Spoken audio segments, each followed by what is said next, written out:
All right, today we're going to be starting a new series where we take a look back at recent draft classes and redraft them from a dynasty perspective. So, if we were doing our dynasty rookie drafts in those years today, or if we had the opportunity to redraft, this is what it would look like. So, it'll be pretty different, I think, just looking at what I've been able to look at so far. It's going to look very different from where these players were drafted originally. I don't have ADP data for rookie drafts from those years, so I'm just going to compare it to where they were actually drafted, which no, that's typically not in line with rookie ADP, but if you're in a casual league or you're playing in a league with friends and not fantasy basketball sickos who listen to all sorts of podcasts and keep up with all the content creators, then typically your rookie draft will look pretty similar to where these players actually go. And we know that that's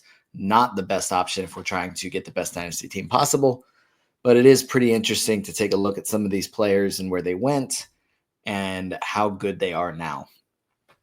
So let's take a look here, and I'm just going to pull these players up on the screen as I talk about them if you're watching, so you're able to see this and give a brief little synopsis about why I would take these players in the spot. And really, this is lining up with my dynasty rankings for these players and like where they are there. So I'll mention their dynasty ranking as well, where they went originally, and why I like them, because even the players that are pretty far down, still reasonably optimistic about them. But we'll start here. The number one pick in the draft was Cade Cunningham, and I think that everyone would agree he should be going first in a redraft as well. Now, if you look at it, a couple of years, like 2 years after, or even after 1 year, there was conversations, and obviously it's always too early to truly know, but I mean, you're more than welcome to have takeaways after 1 year, but that's why we don't necessarily hold fast to that and say, yeah, sure, maybe after 1 year, a player looks like they should be drafted earlier. But then a couple of years down the road, it's like, that's why that guy went number one overall. And that was the case with Cade Cunningham. Obviously, Scotty Barnes and Evan Mobley were fantastic as rookies, and it looked like they were going to be like better than Cade. And well, I don't think it's a massive separation at this point from a fantasy perspective. Cade is the clear-cut number one player in this draft. That's where he went originally. That's where he's going to go in this redraft. All right, and also Cade Cunningham is 6th in my dynasty rankings, which is what we've talked about that before. Nothing new there. Another player that was also going pretty early, or is pretty early in my dynasty ranking, 7th overall in my dynasty, ranks as Evan Mobley, who went number 3 in 2021. Cleveland took him. There's no change there, obviously. We'll talk about the players that aren't on their same team that originally drafted them anymore, but obviously that isn't the case with Evan Mobley. And if we take a look here at our partners at FanDuel and take a look at their early preseason odds for Defensive Player of the Year, for Evan Mobley to repeat as Defensive Player of the Year, he is currently 3rd in the betting odds, plus 1,200. Now, maybe this isn't the best award to bet on, but I think it does show just how good Mobley was last year and how good everyone's expecting to be this year.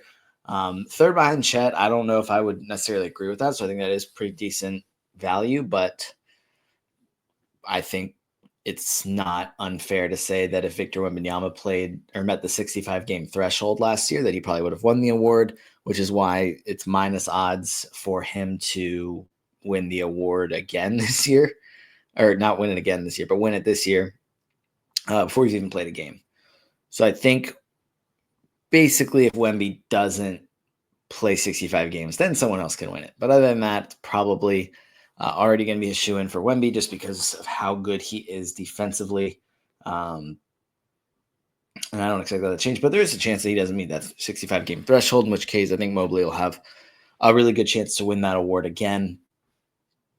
And I think it also just showcases how good he is as a defensive player, and it's why he's going number 2 in our 2021 redraft. He was a number 3 overall pick in 2021, but he's going 2 in this Dynasty redraft. Would be interesting to see where he went in rookie drafts then, if most leagues agreed and took Jalen Green, or if everyone was kind of like, I think Mobley's better. Would be interesting to take a look back and get some ADP data there. So not too big of a difference so far with where these players were actually drafted versus where we're taking them in this redraft. But here's where things change. And if you paid attention to our Dynasty rankings or my Dynasty rankings, then this maybe isn't going to be a massive surprise to you. But number 3 in our 2021 redraft is going to be Jalen Johnson, who I have ranked 12th in my Dynasty rankings. Nice add NBA, who's coming off his best season as a pro, where he averaged 18.9 points, 10 rebounds, 5 assists per game, also over a steal and over a block per game, 1.6 steals on block, shot 50% from the floor, 1.2 threes per game. So, yeah, I think that there's obviously a good bit to like about him as a prospect. There we go. And that's why he's going 3 in this redraft. He was originally drafted 20th overall by the Hawks, but if you paid attention to that draft cycle, he was he was ranked much higher heading into the season. Played pretty well for Duke, but had the situation where he ended up leaving Duke early, didn't continue to play with the team. And I don't know, I wasn't following super closely then to know the exact storylines, but I was keeping up with that to know that, hey, he was supposed to go earlier and he went much later. If it was just character concerns after he left Duke early or what the deal was, obviously the talent far outweighed that. And after a couple of years, for 1 year in the G League, 1 year just kind of sitting the bench in Atlanta and playing a little bit, he's kind of exploded the last 2 years, which is why he's going 3 in a redraft. Now, after 1 or 2 seasons, obviously that wouldn't be the case, which is why in Dynasty, we buy low, we pay attention, we don't get discouraged in the players that we believe in if they start out slow, because that's where you're able to get some nice value. All right. Another player that went outside the lottery will be number 4 in our rankings. This is the first player outside the top 12 in my Dynasty rankings, which is pretty interesting to say just how good this class is. There's 3 players in the top 12. He's got 6 in the top 25, 11 in the top 100, 19 in the top 200 of my Dynasty rankings. So definitely a very solid class. And another player that is right near the top is Alperen Şengün, who is going 4th in my Dynasty redraft. And I have him ranked 18th in my Dynasty rankings. He was originally taken 16th by the Rockets. Has showcased that he's a fantasy stud for the last few seasons now. And I don't expect that to change. Called Baby Jokic for a reason. I think I say that every time I'm talking about Alperen Şengün, but he's a really good source of points, rebounds, a good passer for a big, gets a steal, hovers just under a block per game. The field goal percentage took a hit this past season. Hopefully that'll improve, but a really well-rounded, intriguing prospect. Now, hopefully he'll just continue to grow. He's only 23 years old. Obviously, all these guys are still super young and have a lot of room to grow. And then hopefully they'll continue to give him more and more responsibility on offense. That may not happen this year where we see him take like a massive leap forward, but I'm still pretty optimistic that there's a lot left here that he hasn't reached.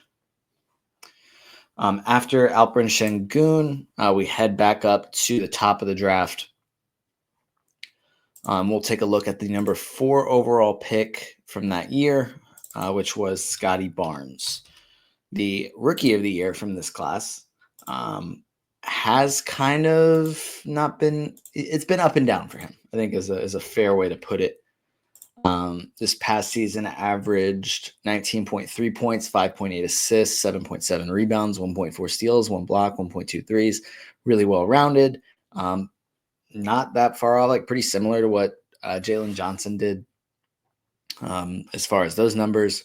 The field goal percentage was pretty poor this past season. So he was really like surprisingly good as a rookie, kind of faltered a bit in year two, just wasn't as good.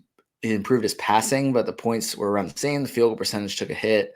Rebounds went down. Steals, blocks around the same.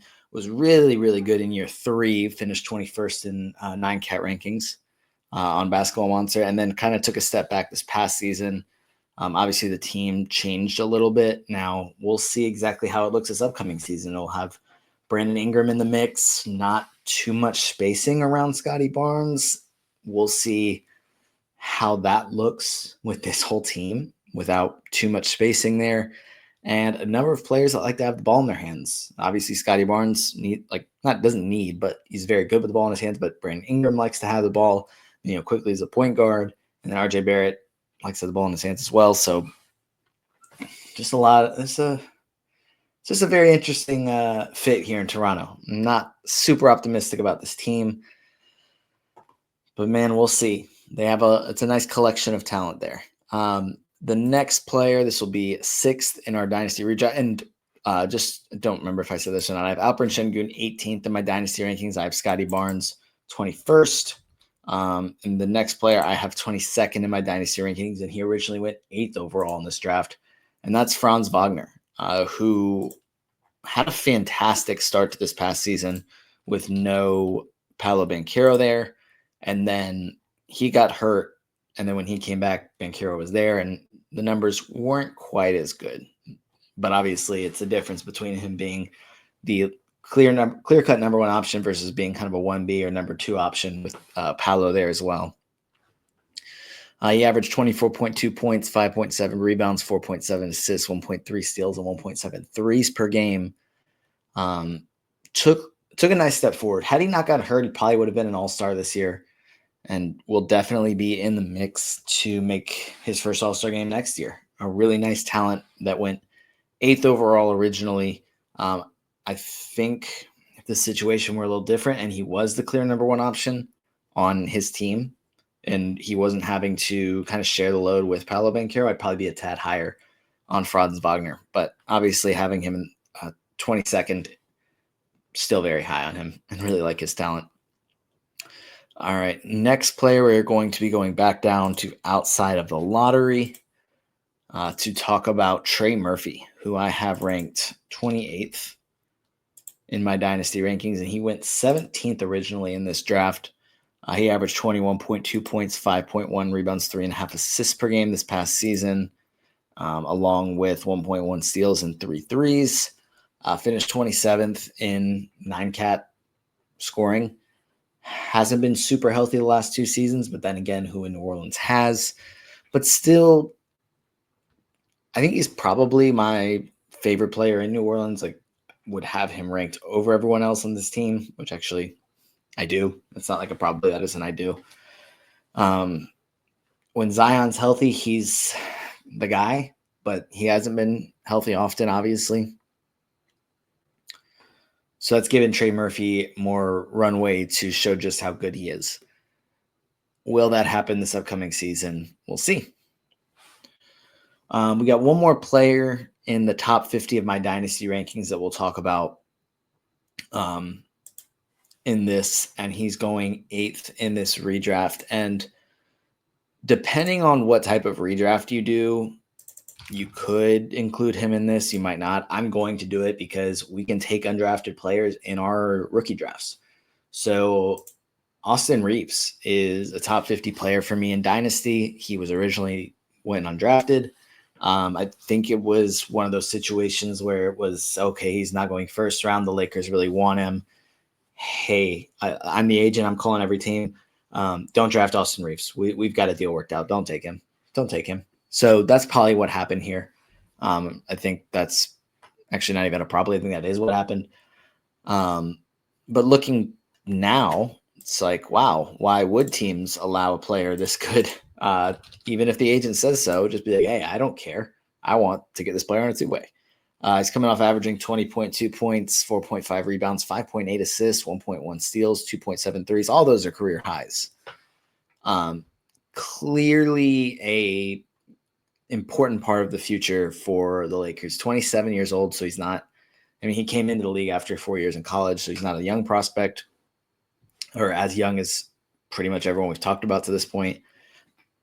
But still, I mean, there's only so much that upside can get you. Like, you can believe in all these players that have all the upside in the world, but actual production right now outweighs that a little bit, in my opinion. Now, the next player is probably someone that most people did this type of redraft, they would have had Josh Giddey go already. I have him going 9th in this redraft, and I have him 62 in my Dynasty rankings. And I've talked about Josh Giddey a handful of times now, basically just saying I'm not a huge believer, not a huge fan of Josh Giddey, but I understand that the production this year is probably going to be really good. I mean, he was fantastic to end last season. But over the course of the year, averaged 14.6 points, 8.1 rebounds, 7.2 assists, 1.2 steals, 1.5 threes. Some monster triple doubles late in the year, kind of after the trade deadline really started to break out. I'm just not a huge believer in Josh Giddey as a talent. So I'm going to be lower on him in Dynasty rankings. I'm going to take him later in Dynasty leagues. Other people are probably going to take him because consensus has him higher than I do, which is fine. I'm happy to be wrong if he ends up being really good. But I think I do expect him to be pretty productive this year, but I just don't think that's going to lead to wins in Chicago. And it's hard for me to bank on a team saying, hey, we want Josh Giddey to be our point guard as we try and make the playoffs, which is why I'm a little bit lower on him, just because I don't believe in him as being the point guard on a team, on a good team. Happy to be proven wrong there. Not actively rooting against Josh Giddey just so that I can say I'm right. But yeah, I'm not a huge believer. All right, next up. So Josh Giddey went 6th overall in the the original draft, the 2021 NBA draft. The next player went 1 pick ahead of him. With the 5th pick, it's Jalen Suggs, who I have 71st in my Dynasty rankings. He's coming off averaging, let me get this up here, 16.2 points, 4 rebounds, 3.7 assists, 1.5 steals, just under a block, 2.2 threes. The field goal percentage isn't great, but the steals are where he's really making an impact. He's definitely improved as a shooter, which really helps him play alongside Franz Wagner and Paolo Banchero to give them more spacing. And obviously the defense is incredible. It wasn't very healthy this past season. Has only had one really healthy season. So hopefully that won't be an issue moving forward. I think that if he were more available, then he probably would be ranked a little bit higher in my Dynasty rankings. But as far as the talent, definitely a really intriguing player for Dynasty leagues. And that's why I have him ranked 71st.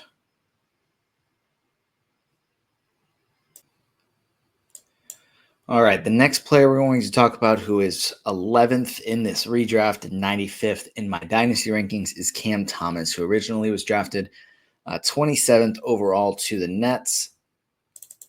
As of right now, he's still just a restricted free agent that's looking for someone to pay him. But I'm not too concerned about that as far as his Dynasty ranking. Now, I think that Cam Thomas falls into a similar boat as Josh Giddey in the sense that I'm not a huge believer in Cam Thomas being a starting shooting guard on a contending team. Like Josh Giddey, I would say, yes, you are a talented enough player to be a starter, but I'm not a believer in me. Like, if I were in charge of a team, would I say, hey, I think we can win a championship, we just got to get Cam Thomas as our starting shooting guard? Like, I don't really think that I'm not a believer in that. Now, I am a believer in him being one of the best scorers in the league, especially I think a lot of the leading scorers in the NBA. Most of them are very good passers as well, or they're set up by someone who is a really good passer, which kind of gives them another threat to the point where you can't just sell out on them as a scorer. Now, I do think Cam Thomas is a better passer than he's given credit for, but averaged 3.8 assists per game this past season and 24 points. I only played 25 games, but if we look at it, his 3.8 assists per game, I think, let's see, three players averaged fewer assists and more points per game than him this season. All three were big men: Anthony Davis, Karl Anthony Towns, and Victor Wembanyama. There isn't too many guards that are scoring at the rate that Cam Thomas is that aren't also getting a ton of assists, partially because they have the ball in their hands the whole game. But Cam Thomas is pretty unique with that, in the sense that, not that he's a bad passer, but the defense kind of knows that he's looking for his shot, and he's still able to score at a pretty insane rate. So I do think he's a really good scorer, an underrated passer, and a good shooter, but I'm not a huge believer in too much else. Which honestly, I think this is a pretty good exercise for me to go back and look at all these classes and kind of compare the players against each other, because now I feel like 95, me having Cam Thomas ranked 95th, is a bit high based on my, I guess, evaluation of him as a prospect. So maybe I need to go and adjust my rankings. But I don't think that I would move him down the board and have him drafted after 11. I feel pretty comfortable with that, him being 11th in this redraft after going 27th initially. But maybe he does need to be a little bit lower than 95 in my rankings. The next player is the number 2 overall pick from the 2021 draft, and that is Jalen Green, who kind of fits the same mold as Cam Thomas in the sense that he is a really good scorer. And he's not the most efficient scorer, but he is a really good scorer, and doesn't provide too much else, which obviously plays a little bit better in a points league, plays better for Cam Thomas in a points league as well. But in a category league, it's not great. Now, we'll see if the change of scenery in Phoenix is a positive development for Jalen Green or if it doesn't change much. But he has played 82 games each of the last 2 seasons, which is a good thing. Averaged 21 points, 4.6 rebounds, 3.4 assists, and 2.9 threes per game on inefficient shooting from the floor. Very similar to Cam Thomas in statistical production. A lot of points, a lot of threes, decent assists. Jalen Green gets a little bit more done on the glass, and he has 0.9 steals per game, or average 0.9 steals. Cam Thomas averaged 0.6. So yes, Jalen Green did average more steals, but I wouldn't say that he's a good source of steals. But pretty similar players there. Next player is pretty much the exact opposite as both Jalen Green and Cam Thomas, and that is the 2nd round pick to New Orleans in this draft, Herb Jones. I think if this weren't a fantasy draft and this were like a real redraft, he would probably have gone a good bit earlier than this, because he is a really, really good defensive player, one of the best defenders in the NBA, and is a really good source of steals. He's coming off averaging, 10.3 points, 3.9 rebounds, 3.3 assists per game, to go with 1.9 steals as well. Like I said, one of the best defenders in the NBA, only played 20 games this past season, had been pretty healthy his first few years in New Orleans. So hopefully this isn't just, him being on the Pelicans that all of a sudden he just can't stay healthy. But that was the case for this past season. All right, now we're getting outside, or I guess to the top 150 of my Dynasty rankings with our next player. So I'm going to speed this up a little bit for the sake of time and not having this be a super lengthy episode. So 14th in this redraft is Santi Aldama, who I have 150th in my Dynasty rankings, was originally taken 30th overall by the Grizzlies and is still there. Has just been a really solid player. Nothing has, I guess, changed there, and he'll continue to do that. I wouldn't say there's a tremendous amount of upside here with Santi Aldama, but he'll continue to be pretty consistent. The next player was drafted 25th overall by the Knicks, and that's Quentin Grimes, who's coming off a breakout season with 76ers. Is still, I guess they're trying to get that, and just he's another restricted free agent. They're trying to get his contract figured out, but I would assume that Quentin Grimes is back with Philadelphia, but I think his role will be quite different. But we've seen him be very productive, so I definitely think that he does need to be ranked this high. I have him 169 because we've seen him do it, but I just don't expect that to be his role in Philadelphia next season. The next player is another guy that is on, or I guess that is a restricted free agent, is trying to figure out his situation for this upcoming season.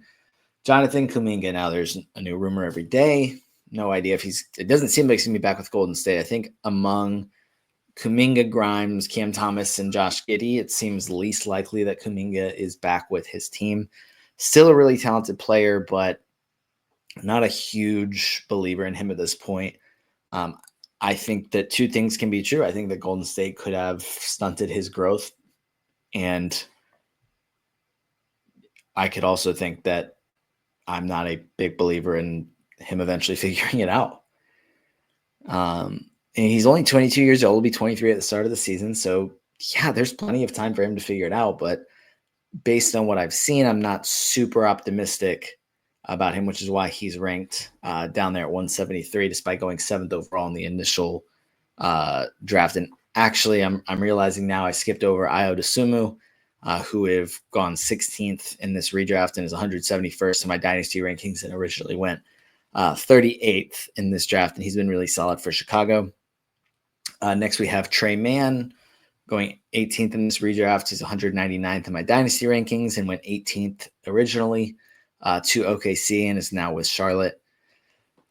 Next up, Miles McBride, who I have 200th in my Dynasty rankings and originally went 36th. Then we have the savior of basketball, Aaron Wiggins, going 20th after originally going 56th. Then I have him 215 in my Dynasty rankings. Next up, we have 3 lottery picks in a row with Moses Moody, who I have 224th, Davion Mitchell, who I have 228th, and Zaire Williams, who I have at 270. Definitely another case of this is a good way for me to look at my Dynasty rankings and just evaluate a little bit, because I think that I'm a little lower on Davion Mitchell than maybe I should be, having him down at 228, especially. Well, I guess Norm Powell being in Miami now probably means that Davion Mitchell doesn't start, but he was really productive as a starter.